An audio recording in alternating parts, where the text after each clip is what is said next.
Ladies and gentlemen, good day and welcome to the Poly Medicure Q2 FY22 results conference call hosted by ICICI Securities Limited.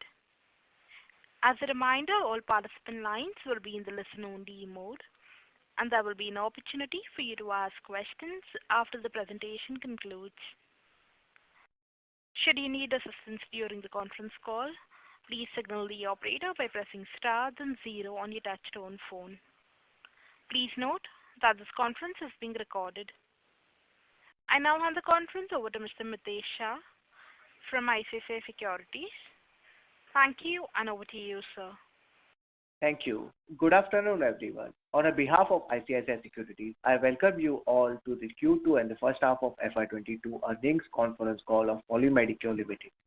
We have the senior management of the company with us today, represented by Mr. Himanshu Baid, Managing Director, and Mr. Avinash Chandra, Company Secretary.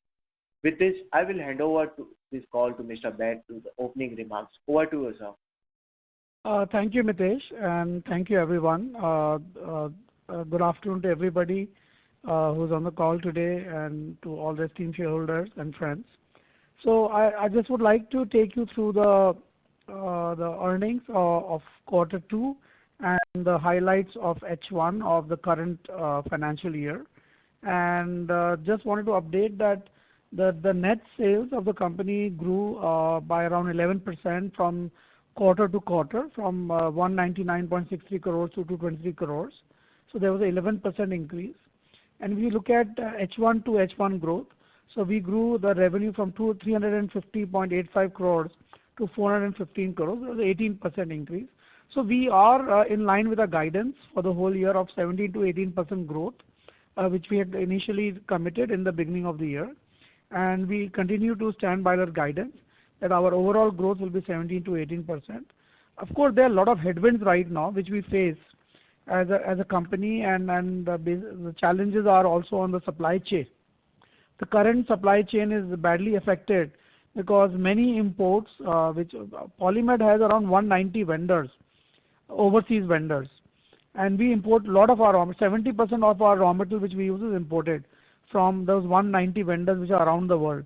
So we are facing a lot of disruption right now of raw material getting delayed, and of course the prices are all-time high right now because a lot of our raw materials are crude dependent and a lot of prices have increased 60-70% in many cases.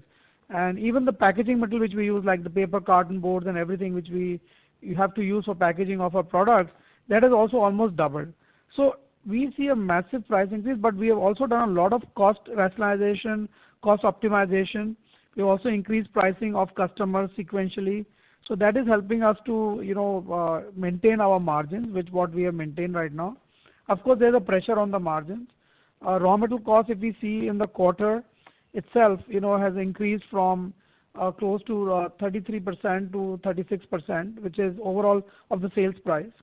Export incentives is almost close to zero right now because MEIS last year we had MEIS till December 2020. After that, RoDTAP has been introduced, but currently the percentage allocated to RoDTAP is 0.5%. So this is very, very low compared to the MEIS you were getting earlier. And of course, the packaging material cost has also increased from 6% to 7.31% on the sales value. So there is a cost increase, and that is the reason we have seen a dip in EBITDA margin from close to 27-28% to around 23.22%. But overall, if we see H1 to H1 comparison, from 28% of last year EBITDA margin, the margin has dropped to around 25.17. So for the H1 margin drop is around 3%, but if you look at quarter to quarter comparison, we have a 4.5% dip in EBITDA margin. And mainly is due to raw material cost and the supply chain issues we have. All our inward freight costs have increased dramatically. In fact, what we were paying, let's say, to get a container from, let's say, China or Korea or from Malaysia, the costs have almost tripled or quadrupled, or from Europe or USA. So there's a major change in that. Also, when we export our products, I think we are also facing some headwinds for exports because there is a very big difficulty in getting containers in time. In fact, today if we ask for a container, the price is changing every day. So if the freight for, let's say, Brazil is $10,000, so tomorrow the freight cost will come to 11,000, and next day is 12,000. So it is changing so rapidly that sometimes it's very hard to even book the containers and get the goods out of the country. So there is a big challenge. So overall, if we see the export growth has been around close to around 10.5% in H1 to H1, and domestic business has grown by around 35%. So there's a big jump in domestic business because our focus has been to grow the domestic business, though it's slightly lower profitability is there in this business. But we think that as we grow domestic business more and more, our overhead costs will keep on coming down, and this business will also become equally profitable as our export business. So we continue to grow that. We have put in a lot of new resources in domestic business. We also hired a new head for our vascular business. This is our biggest business. Arun Sondi has joined the company from Dabur, and he has got an experience from Biocon, Dr. Reddy's, and Wockhardt, and a lot of other big pharmaceutical companies. So he has joined the company on 1st September. And also, we are also getting a new head for our diagnostic business. He's joining on 15 November. So a lot of new addition is happening at the top leadership level to grow the domestic business. On the export front, we have grown only by 10%. From 241 crores, the revenue has gone to 266 crores. But I think the biggest chunk has come from Europe. In spite of the fact that whole of Europe was impacted because of COVID in last, and even today, you can see in Germany, UK, Russia, and all large countries, they are again impacted by COVID fourth wave. So, but in spite of all those things, business is growing, and we hope that once things settle down, we'll see a further ramp up in revenues in this market. We are also working on few new contracts, and hopefully, by end of the year, we'll be able to close these contracts, and this will further help us to increase our revenue in Europe. Our Italian subsidiary this year will show a positive revenue. Last year there was a dip in revenue because of COVID, -5%. But this year we will see a revenue growth of over 25% in the Italian subsidiary because they have stabilized now, and now they are seeing the growth back slowly. So we see that. In US, we've already applied for US FDA, as I told you on the last call. We are waiting for the clearances to happen by end of the year or early next year. We have also hired more people. We hired a new R&D head who has joined the company on 1st September. We have also hired a new sales manager who has also joined the company on 1st September. And Kim Shelby who was hired last year, is the CEO of the company there. We have formed a new subsidiary company called Poly Health Incorp. And this company will be responsible for business in US. And we are already building the whole organization there, and then we are already in touch with a lot of large GPOs. And once we have our FDA approvals, we should be able to start getting some revenue out of US early next year. We have introduced some new products already. This year, last 4 or 5 months, we have introduced our new Huber needle for oncology use. We have added some test kits to our portfolio in the diagnostic range. We have also launched AD auto-disable syringes, which are used for vaccination. So this product will start commercial production in November from now. And we have already received first order from the government. It's a small order of around 2.5 crores, but I think as time progresses, we see next year, once we ramp up capacity and once we ramp up more, we will see more business coming for these products. And maybe also there is export potential to go forward. We have also introduced, we are going to launch ECG electrodes by end of this year, and which is also a product which is used widely in hospitals and in clinics. And we have also launched a nebulizer machine early this year, and that is also now commercially available. So these are some of the new products. There are a lot of other products in pipeline. So we plan to launch around 7 to 8 products every year, and we still have many products in pipeline and under development through the program. In terms of the company's rating has also changed after in the current financial year. The rating changed from, so CRISIL is rating the company. So our long-term previous rating was A, now it is upgraded to AA minus, and short-term previously was A1, now it has been changed to A1 plus, and rating watch outlook is stable. On the capex front, we are still investing in the 2 new plants, so they are on track. Though there was certain delay because of COVID issues in April, May, June. But since then, the construction is in full swing of the 2 plants, one in Faridabad and one extension in Jaipur. Extension of a plant, full extension of a plant in Jaipur. And till September 30th, we spent close to 48 crores. From 1st of April to 30th September, we spent around 48 crores in expansion. And we plan that in next 12 months, we'll spend another 150 crores when these plants are ready and fully ready for manufacturing. Currently, the money we raised through QIP, some money was used to retire some high cost debt, which we have done already. 61 crores of debt has already been retired in the company, and that's the reason you see the interest cost dropping substantially.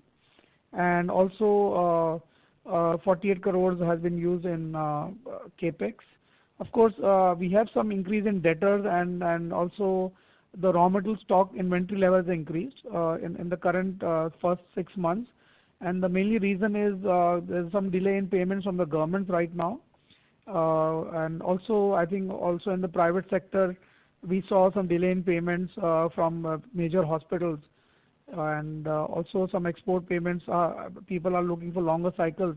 And the supply chain issue has also, kind of precipitated this crisis of little delay in payments. So our debtors have increased from 66 days to around 75 days, which is still under control, but I would say that it has, impacted us around 25-30 crores in terms of cash flow. And but hopefully in next 3 to 4 months, we should bring it back to the normal level of 65 to 66 days. Also, we have an increase in inventory right now because the cost of materials has increased because of the change in raw material pricing. And also in anticipation, we knew that if the prices will increase, so we've been sequentially buying some additional raw materials over last 6 months. And because there was a disruption in supply chain, whatever inventory we needed to be always ordered around 25-30% extra, because we knew there were delays happening in transit times. So because of that, we have built in certain inventory, and that is the reason we see a slight build up in inventory around 35-40 crores. But as I think the year ends, I think this level will also normalize, at some point of time. So overall, the company's operations are satisfactory. We are moving as per our plan, and we continue to bring new technologies. Our R&D expenses also started increasing because we hired a new R&D head in US, and this R&D head is now helping our team in India to look for design new products, new things which we are doing. Next year we are going to also bring some cardiology related products. These are all consumables, nothing to do with stents or anything, but these are all consumable catheters which we currently do a lot of these catheter products. So this is upgradation of current product range which we have, and this will be mainly used for in cardiology applications. So our US R&D head and the team in India are working together to develop this range. And hopefully by middle of next year, we'll also have this product, which is an extension of our vascular access portfolio. So we've moved from, infusion vascular to cardiovascular range. So this is all an extension of the portfolio, but we add more value-added products, more critical care products. So this helps us to further, increase revenues in very niche areas for the company. And definitely these products are definitely high margin business compared to, let's say normal vascular products. So this is what we have right now. And now I'm happy to take any questions from you and answer anything what you want to understand more deeper. Thank you very much again, once again, for being on this call. Thank you. Ladies and gentlemen, we will now begin with the question and answer session. Anyone wishing to ask a question may please press star and 1 on your touchtone telephone. If you wish to remove yourself from the question queue, you may press star and 2. Participants are requested to use handsets while asking a question. Ladies and gentlemen, we will wait for a moment while the question queue assembles.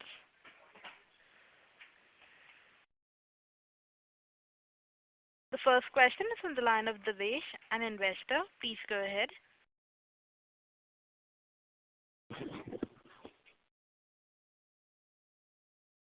Devesh, your line is unmuted. Please go ahead. Yeah, hi. Good afternoon. Just wanted to check your view little long-termish in the sense that in 3 to 5 years, once all the new capacities come online and US also starts contributing, where do you see Polymed in terms of overall size and focus of the products and growth prospects? See, I think it's a difficult question to answer. It's a futuristic question, and we have not issued any guidance for coming years. But what I can give you as a very, let's say, a general view, I think industry is going at 11-12%, overall, and globally it grows around 5-6%. I think our target is to grow, let's say, close to 17 to 18% year on year for next, let's say, 3 to 5 years. And of course, domestic business will grow faster compared to export business in terms of percentage. But if you see the breakup, currently domestic is 35%, export is around 65%. So I think that ratio will remain around 65-35, but the growth rate in domestic will be faster, which is what we see because our penetration is increasing right now. And we are getting into a lot of new products and technologies. So I think overall, if you look at organic, 17 to 18% is something what we think is pretty much feasible in next 3 to 5 years. I hope Devesh have answered your question. Yes, you did. Thank you. Yeah, that's about it. Yeah. Thank you. A reminder to the participants, anyone wishing to ask a question, may please press star and 1. The next question is on the line of Pankaj Bhupesha from Dinero Wealth. Please go ahead. Hello. Yeah. Good afternoon, sir. I wanted some clarity on the PLI revenue. So when do we see this PLI revenue starts going in? PLI will start from next financial year. So it is starting from FY 22-23 to FY 26 over next 5 years. So you are saying that plant will be commissioned by next year beginning or? The plant will be commissioned within this financial year. PLI is also for the existing renal business. So that is what we are scaling up in our existing IMT plant in Faridabad. Okay. And additional capacities will come in the new plant in Faridabad also, where we are building one new plant. So additional capacities will come. And PLI is there for 5 years. There's an incremental revenue every year happening. Yeah. Right. So do we see that we are hitting the ceiling here? Sorry, Pankaj, you are not clear. Could you repeat that question, please? I'm saying that we hitting the ceiling revenue, maximum revenue. Sorry to interrupt, Mr. Pankaj Bhupesh, your audio is breaking up. Your audio is breaking up. I can't hear you well, actually. Is it better now? Slightly better. Yeah. So I was 1 second. I was saying that are we confident of hitting the ceiling revenues, as in the maximum revenues for which we are eligible for the? Yeah. So that's the reason we are focusing very high on domestic business and especially the renal business. And renal business is now contributing close to around 20+%, which was last year around 7 to 8% only of the total revenue. So we are scaling up with this faster. It's growing much faster than any other business right now. And what is the ceiling revenue, sir, which will be doing in PLI? There is so ceiling revenue is 300 crores in FY 27-28. Okay. And so every year we have to do an incremental revenue of 60 crores to hit the target for the renal business. Okay. And which also includes exports. Okay. For this particular. Is there any update on the PLI scheme which was there under diagnostic products, which we were talking No. about? So they have not updated anything on that. Okay. Even the first one, they took 9 months to announce the participants or the winners. So out of the 28 slots which were available, only 14 were filled. So 14 slots were still vacant actually for the first PLI scheme. Okay. So when do you see this PLI under diagnostic products coming in? I think maybe early next year. The government has not. In fact, they took 1.5 years to announce the medical device parks. Now only last 2-3 weeks ago they have announced 4 medical device parks. So one is coming in UP, one in MP, one in Himachal, and one in Tamil Nadu. And do you see the opportunity size will be equally large what we are seeing in the current PLI? See, no, that is a different. See, diagnostics are different. So we are more in the consumable side of that business. So this will be a smaller size. In diagnostic PLI, it's based on incremental sales. There are no targets. So for every 1 crore the increase in sales, there is a incentive allocated. And so my last question is, I want to understand on margin front, and how do we see this margin getting back to the earlier levels of say 26, 27, 28? I think there's a pressure everywhere because of the commodity price. Only once the commodity prices, especially crude oil prices started to cool down, then only we'll see the plastic prices coming down. Because plastic is a major raw material for us. Right. But we are not able to pass on the same to our customers? So we are passing on. And otherwise, if we had not passed on the cost, the margin would have been down by at least 10% compared to previous quarters. Right. So you can't pass on the cost immediately. Okay, from tomorrow I'm changing my pricing, because in many places we have rate contracts, we have fixed pricing to hospitals which are announced for 1 year. Right. So it will take some time, but gradually we will pass on. A lot of our international customers have already announced that we'll be doing a price increase from November, December, January. So it's already work in progress. So I think by end of this year we should be at the normalized margins. Not really. I won't commit that. I will not commit that. It will take a little bit more time. I think. See, it depends on the current. If today let's say crude goes to $100, then we are back to square one. Right. It's a very relative question right now, because it depends on all this cycle. Today paper prices have gone from 25 rupees to 50 rupees for a virgin kraft paper, which we use for making the cardboard boxes. So prices have almost kind of gone up by 60-70% for boxes only, cartons. Right. So it's chemicals we use, the silicons we use, different materials everything has gone up. The steel we use in manufacturing of our tools, molds, everything is increased. Sir, last question, if I can squeeze in that, you just said that 17-18% is the growth guidance for next 3 to 5 years. Yeah, this is what we think. This is what we are currently. Yeah. Right. So one thing is that the PLI will contribute, say incrementally, say 10% or something every year, right, from next year. And what are the other growth drivers on the revenue front? There's US business, European business, India, rest of the business in India. Right. Yeah, so all these businesses are there. So current India business, that is going to grow, and across all the verticals we are working. We have 4 verticals. Next year we're adding something in cardiology, so that will also start giving some revenue. So is there any target? Like you said that we are introducing 7 to 8 new products every year. Yeah. Is there any target these new products will contribute, say, X% of revenue? See, typically when we look at, internally we have set a target that at least, 15 to 20% revenue should come from new products which were launched 3 years ago. Okay. Yeah, so that is what we monitor normally as a company. Thank you so much, sir, for your time. Thank you. Thank you. Thank you. The next question is from the line of Girish Jain from KJMC Finserv Group. Please go ahead.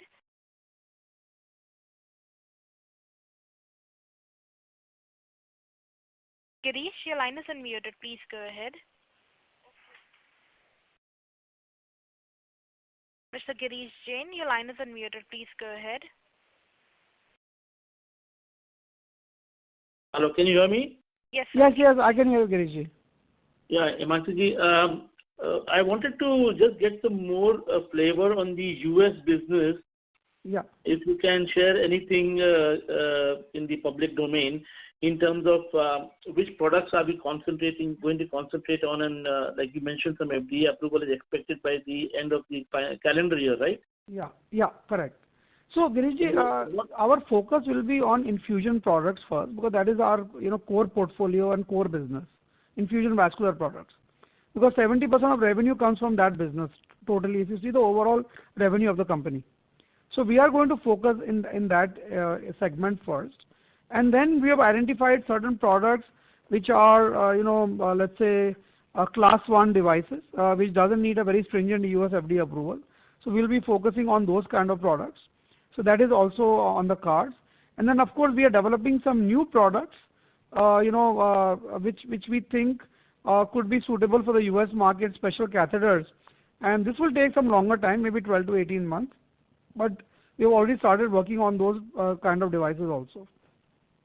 And because US was shut down for last 18 months, there was no face-to-face meetings. So it was very hard to meet customers, new customers, and get let's say them to look at our products or something, and nobody was receiving any parcels or consignments. So I think US has started opening slowly now. So from early next year, we will start having customer visits. Even our team which is eagerly wanting to go to customers. They are refusing to their visits to their offices right now. No external visits. So it is going to take some time, and we have lost maybe a year because of COVID. But hopefully, early next year we will start seeing some good results, coming out of US. So we expect revenue to start working in from first quarter of next year. Is it the same assumption? I cannot guarantee you that, but hopefully, I imagine maybe yes, quarter 1 of next financial year. If you see Indian financial year. Yes, Indian financial year. Yes. Yes, definitely. That is sure. And on the new products, you mentioned some products like Huber needle for oncology and auto needle for vaccination and EC electrode. Yeah. These new products, what is the contribution margin or the gross margin you expect when you launch these products? See, Giriji, I can't share you the margin details on new products, specifically on product wise. But these products are like for example, syringes again is a mass market product, auto disable syringe. Just to give an example, a normal syringe is sold around 1 rupee 75 paisa, and auto disable is 2 rupees 25 paisa in the market as a government sale. Government is buying 225. So there is a delta of 40-50 paisa higher than the normal syringe, whereas the cost of raw material manufacturing is similar. So that's the reason we have gone into a slightly, let's say critical product in the market, because that's an auto disable syringe, and that will get us better margins than a normal syringe. And we have always refrained from getting into a normal syringe business, though all our competitors do syringes, normal syringes. Like HMD or Romsons or BDs or B Browns, all make normal syringes. We never went into this business because of margin, low margin business. And Huber needle is again a very specialized product used in oncology preparation issues. When they put a port in a cancer patient, then they use a Huber needle to infuse drugs into the patient. So this is something which we didn't have in the portfolio. So this will also add, and this will help us to sell this product especially in European and Latin American markets. Sure. A couple of more questions, if I can just. Please go ahead, Giriji, please. Any update on the inorganic opportunities that we might be looking at? Giriji, we don't have anything right now, but if I have something, definitely I'll definitely inform all our esteemed shareholders. But is it safe to assume that we are looking for acquisitions outside India? Yes, we are.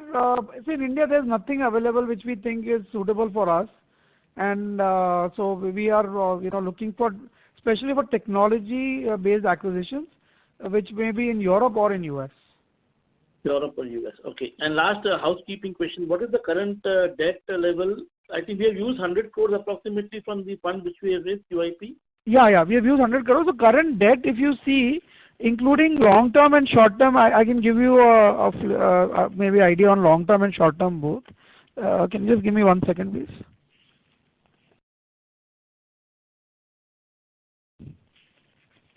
So the current debt, if you see I'll have to just flip the numbers today. Naresh is not with me because he is on leave, some family issue. But so long-term debt is currently close to around 75 crores, and short-term debt is close to 40 crores. And long-term is basically the ECB we had raised around 2 years ago.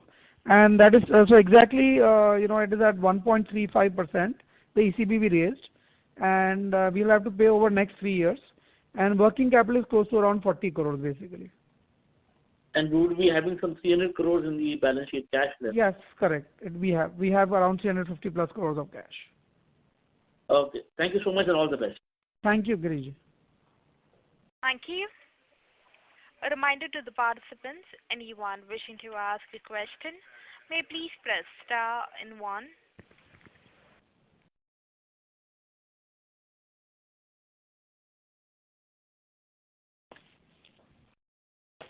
The next question is from the line of Vinay from ICICI Securities. Please go ahead. Thank you for the opportunity. Good afternoon, Himanshu sir. Yeah, thanks. Himanshu sir, you said an interesting point wherein you said that if you had not taken a price hike, then the impact on the margin level would have been as high as 10% during the quarter because of the jumping cost everywhere. Yeah. So what I want to understand is what is generally the lead lag factor here? So if, say, for example, if the prices jump 10% today, then how much time does it take for you to take the price hike and pass it on to the customer? See, basically price is not increasing, let's say, immediately. So it is basically every month you see an increase in pricing of raw material. And you never know where it is going to stop. So you are always, like for example, price of PVC was $1,000 a ton in the beginning of the year. Today is around close to $2,000 a ton. Right. So we don't know where it is going to stop. So, you can't just increase price every month to a customer. You are always watching and absorbing. So in most of the contracts, we have a, provision where we say that if there is a major change in raw material pricing, we can increase the pricing, every year to a certain number. Some contracts are 10%, 15%, some are 5%. So we have all these provisions in the contract. So that is on the final sales price. Today, let's say the raw material price is, is around 35% of my sales price basically. Now, Right. Not everything is increasing. Only, let's say, plastic portion is increasing. Some other things are increasing. So wherever we see now, and I mentioned you, for example, if you look at raw material cost, let's say in Q2 of last year was around 33%. In Q2 of this financial year it was 36% of the sales price. So there's a delta of 3% only. No, I understand that. The reason why I was asking is because you yourself highlighted that the prices are very volatile at the moment. Yes, So they see, are. for example, over the next 3 months, the prices jump another 25%. And if we are just... So we have a provision to go to a customer to increase the pricing. No, that I understand. So What I want sometimes to it say takes, is, so there is no Yeah. fixed formula for this. It could be 60 days, 90 days, 30 days, depending on the contract we have with the customer. So we have to always give a pre-announcement to a customer. For example, in domestic market, we have intimated already last month, 15th October, that we'll be increasing the pricing for 15th November. Okay. So like we have given a 30-day notice. So for example, we've given to all our customers in Europe a notice. Let's say we told them on beginning of October that for 15th November to end of November we'll be increasing pricing by 8 to 15%. Understood. So we notify our customers 1 month in advance that we'll be taking So certain 1 amount of month, price 60 hike. days, depending on the contract. Understood. Now, what I want to understand is how much time do we wait before we announce it? I mean, for how long do we absorb the cost before we take it to the customers to take the price hike? So there's no set formula in the business. There's no set formula. You'll have to wait and see how much you can absorb. See, sometimes you have a cost increase, you try to mitigate by bringing in more efficiencies in manufacturing. You churn the portfolio a little bit so that you still sell more high margin products and you lower the lower margin business. You keep it aside, you slow it down a little bit. So you have to always keep on churning it. So Correct. That's exactly what I wanted to understand. Yeah. The only reason why I was saying is because the prices are so volatile, because see, say for example, we are announcing a price hike for the next 1 month. But in the next 1 month, if the raw material prices for that particular product or for that particular segment jumps another 20%. They are not based, these are based on, let's say, today I'm basing the price increase, let's say, based on certain assumptions. Okay, that PVC may go to $2,200. Then we also watch futures, global futures, Correct. what is happening in global futures. Correct. So if you see the futures coming down, we know that then the price is probably at the peak and the futures are coming down. So that means then that there may be a softening on pricing. So you have to see everything to balance at the right price cost. Understood. Got it. That is very helpful, sir. Yeah. And another thing what I want to understand is, that because of this COVID, now there have been recent surges in pockets in Europe and US of COVID cases. Yeah. So do you see that in our forecast for the next 3 to 5 years, where we are assuming 17-18% growth, do we see there is a possibility of a miss in our assumption over there, just purely because of the rising cases of COVID? No, I think, see, first of all, we have to see that the impact of COVID is not severe as it was last year. Right. The number of hospitalizations have reduced, the number of deaths have reduced, to a certain extent. Look at India, for example. Everybody was saying that we will have a second wave of COVID in October. This was given, everybody was announcing it, in June, July. But we have passed of touch wood, we have passed October, we are almost in first week of November, and we still have maybe 10,000 cases. From a peak of 4 lakh cases a day. So I think, so the number of hospitalizations have reduced. Today, if you see around in Bombay, Delhi, large metros, the number of COVID patients in hospitals are very, very low right now. Right. Globally also, I think most of the people who are getting COVID now are vaccinated and maybe they're getting COVID, so the impact is lower. So in my view, and also a lot of new drugs are coming for COVID. In the terms of pills, a lot of Pfizer is announced, Merck is announced, some other companies are announced. So I think once, we have, it could probably turn into a normal flu going forward. So the impact of COVID probably by end of this year will be kind of minimized. Understood. Yeah, so maybe from next year onwards, we'll start seeing a normal growth. Whether it's India, whether it is global markets, we will start seeing that normalcy coming back. There is a lot of pile-up of, elective surgeries globally. If you look at Europe, US, India, there are pile-up of elective surgeries. So I think once, and 2 years of, continuous COVID, I think there's a huge pile-up. So I think the hospital sector is also going to see a good growth. And if hospital grows, I think our business will automatically grow. Fair enough, sir. Fair enough. Yeah. And my last question is that, so what is your take on this, the new pills or drugs which are coming, and that the kind of impact which it could have on the syringe market in general? Could you repeat that question? So what is your take on the syringe market in general, the demand for the syringe market, once these COVID pills, come into full force? I think one thing we have to understand is that we'll all have to be vaccinated maybe once every year. That is for sure. And you're already seeing booster doses being administered to patients in Europe and America already. They started it. Right. So, and that is within 6 months, 8 months, the vaccine efficacy is going down and you need a booster dose. So I think going forward also, we might need a booster dose every year, all of us. So actually that is where my question was, because if these oral drugs come into play, when you will not need also, there will be vaccination. See, today, I don't know, like for example, I take a flu shot every October, November, just to cover all the spectrums of flu. Correct. So there is always, a new, let's say, spectrum which covers under 21, 22 flus. And then you take a booster dose to ensure that you're protected from flus, different flus which we have today in the world. So every year we'll have to have some kind of a vaccination to ensure that, we don't have flus or COVID. So I think syringe, and plus India is very underpenetrated right now. We were probably using 5 billion syringes over a population of 1.3 billion, population. In my view, the demand will jump to around 10 billion syringes in maybe next 5-6 years, which includes vaccination and also maybe the curative market, because the vaccination awareness is increasing now. Now today, at least 60 to 70% of the population didn't have access to any vaccination in India. Got it. So the awareness for different vaccines is also increasing now. And government's budget on healthcare is also increasing, in vaccination drives. So overall, I think, I would say the demand will increase actually rapidly for syringes. Got it, sir. This is very helpful. Thank you, sir. Thank you. A reminder to the participants, anyone wishing to ask a question, may please press star and 1.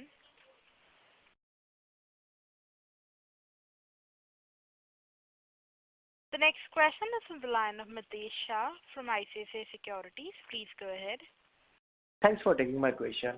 Sir, regarding the raw material prices increased, but do you face any issues about the availability, the same with the container as well? Do you Yes. face any? Mitesh, there's a big problem. Today, let's say a container we are getting from Korea used to come in 25 days to Faridabad. Now that same container comes in 60 days to 75 days. And same thing is happening from all, our supplies around the world, whether it's USA, whether it's Europe, whether it is, Far East, any country in Far East, it is actually very bad right now. Do you are you doing any provision increasing inventories for the our raw Oh yeah, materials? that's what I said. So our inventory is increased by around 35-40 crores, and that is the reason we have taken that call to have a extra inventory of materials, and gradually we are building up that inventory so that there's any fallout in global supply chain, at least we are protected with this kind of situation. Touchwood, till now we don't have any problem, but I can't tell you what is going to happen after 2 months or 3 months. And about the your export, the container availability is an issue or the Big issue, big Okay. issue. Okay. And regarding your guidance 17-18%, so what would be the capex you are looking for this next 2 to 3 years? See, I think we are already planning to invest close to 200 crores in the new plants and in the existing plants. So 150 crores goes in 2 plants and 50 crores goes in the existing plants. So this is already planned for next, let's say, 18 months from March, let's say April 2021 to, let's say, September 2022. But going forward, this industry is a heavy capex industry. We continue to bring new products, automate. So around 80 crores to 100 crores capex will happen every year as we grow also. Got it. Thanks a lot. Yeah. Thank you. A reminder to the participants, anyone wishing to ask a question may please press star and 1.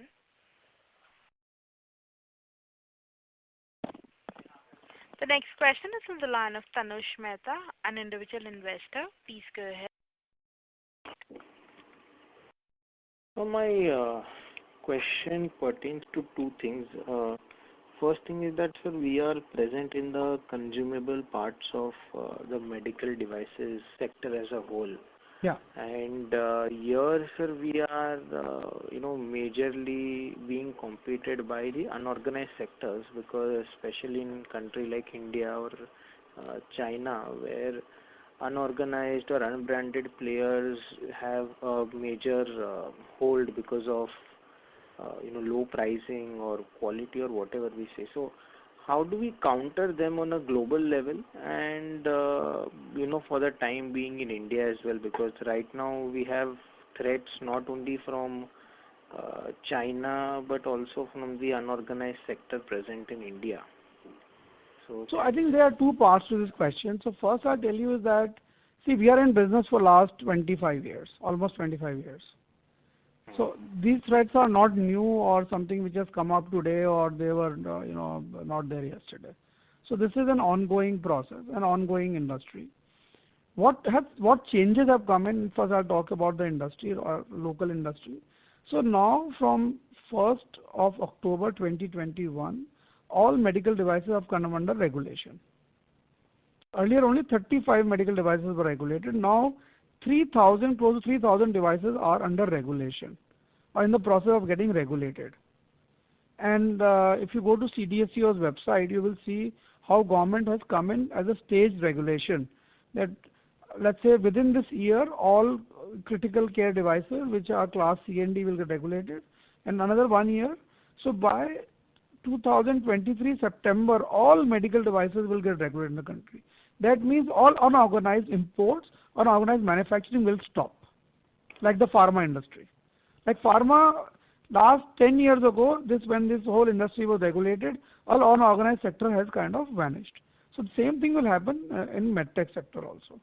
And I also chair the CII National Medical Research Forum, and I also do a lot of advocacy work with the government. And we have been pushing very hard for regulation to come in for medical devices. That's number 1. Number 2, as a company, I think no company in India makes the kind of margin we do in our business. In spite of the fact that today, that's because of the size, and still we are, still doing around 24-25% EBITDA margins. Not a single company in medtech field does that kind of margin, because we have today 300 patents on products and technologies. So that kind of patents and technologies help us to really stay ahead of the competition, and we are able to drive a better margin on those products basically. Okay, sir, I had thank you for that explanation. Sir, I had another question that like in the current business pie that we are present, Yeah. what is our growth potential there? Because I was just looking at the industry as a whole, and as per various reports, it is said that the other electronic devices, which is a medical device, or the pie, Yes. that pie of the sector is expected to grow faster and all of that. So, sir, how is our field, the pie in which we are present? So we expect the growth to be in the range. Let's say the industry is going in the range of around 11 to 12%. Our growth depends on the number of hospital beds being added in the country. So typically, what we are seeing right now, almost 80,000 to 1 lakh hospital beds are getting added every year, which is around from the 14 lakh beds which are currently present in the country, hospital beds. Around 80,000 to 1 lakh beds are getting added every year. So with that increase, 6 to 7% increase, and plus the increase in, let's say, a reduction in hospital stay of the patient, because many surgeries are going to day surgeries, and are now today with less number of hospital stays today. So I think overall the industry is going around 11 to 12%, and that growth will definitely be there. And plus, as we are growing as a company, and earlier I've already informed our esteemed shareholders that the growth this year, we have first 6 months we have grown around 35% in the domestic business. So definitely we are growing at a much higher rate compared to the industry growth. So we are taking more market share from organized players or unorganized players, and I think for us that is a huge delta available, and the market is huge. Probably we have reached only 25% of the market today in India. So there's still 75% is still open for us. So just a follow-up question. So when we do business in India, and when we do a business as we are planning to do in US, the business model remains the same, that is through hospitals, or there is some change in the way we do business? No. So India is very different. India, we have our own reps. So we have close to around 275 people on the ground in India. They are directly employed by the company, which are reps, clinical experts, nurses, and even doctors. And overseas, we work with large distribution partners. We don't have any people on the ground. Oh, okay. Okay. Yeah. Thank you, sir, and good luck for the coming Thank you. quarters. Thank you. Ladies and gentlemen, that was the last question. I now hand the conference over to the management for the closing comments.